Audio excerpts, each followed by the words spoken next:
போட்டு ஜெர்சி படத்தெல்லாம் பார்த்து இன்ஸ்பயர் ஆகி நானும் ஒரு பெரிய டைரக்டரா உங்க முன்னாடி வாழ்ந்து காட்டுவேண்டா அப்படின்னு சொல்லி ஆவேசமா முடிவெடுப்போம்.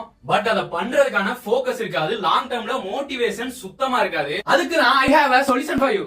19வது வயசுல வெறும் பிளம்பரா இருந்த பையன் தன்னோட 25வது வயசுல இந்த உலகமே திரும்பி பாக்குற மாதிரி ஒரு பணக்காரனா, வேர்ல்டுல தலை சிறந்த ஒரு ஃபைட்டராவும் ஆகுறான். அதுக்கு அவன் பண்ண ஒரே ஒரு விஷயம், தான் தான் அந்த உலகத்திலே பெஸ்ட் ஃபைட்டர் அப்படிங்கறத அவன் நம்பினான், முழுசா நம்பினான். அந்த நம்பிக்கை தான் யூஎஃப்சியோட மோஸ்ட் இன்ஃப்ளூயன்ஷியல் சூப்பர் ஸ்டாரா கானர் மெக்ரேகரை உருவாக்குச்சு. லைஃப்ல பெருசா ஜெயிக்கணும், ஃபிலிம் மேக்கர் ஆகணும் அப்படின்னு ஆசைப்படுவோம். பட் அதை அச்சீவ் பண்ண அதுக்கான எஃபர்ட்டை நம்ம எடுக்கும் போது நம்மளால என்ன வேணா பண்ண முடியும், எவ்வளவு பெருசா வேணா அச்சீவ் பண்ண முடியும் அப்படின்னு ஸ்டார்ட் டு எண்ட் நம்ம லைஃப்ல தேடிட்டு இருக்கிற மோட்டிவேஷனுக்கு ஆன்சர் தான் கானர் மெக்ரேகரோட லைஃப். எனக்கு எப்பெல்லாம் லோவா ஃபீல் ஆகுதோ அப்பெல்லாம் கானர் மெக்ரேகர் தி நட்டோரியஸ் அப்படிங்கிற அவரோட டாக்குமெண்ட்ரி பயோபிக்க தான் நான் பாப்பேன். அதுல இருந்து நான் கத்துக்கிட்டது என்னன்னா, நீங்க இப்ப டைரக்டர் ஆகணும்னு நினைக்கிறீங்க, அதை யாரு நம்பலனாலும் பரவாயில்ல, நீங்க அதை நம்பணும். சோ என்ன இன்ஸ்பயர் பண்ண கானர் மெக்ரேகரோட லைஃபை நீங்களும் பார்த்து இன்ஸ்பயர்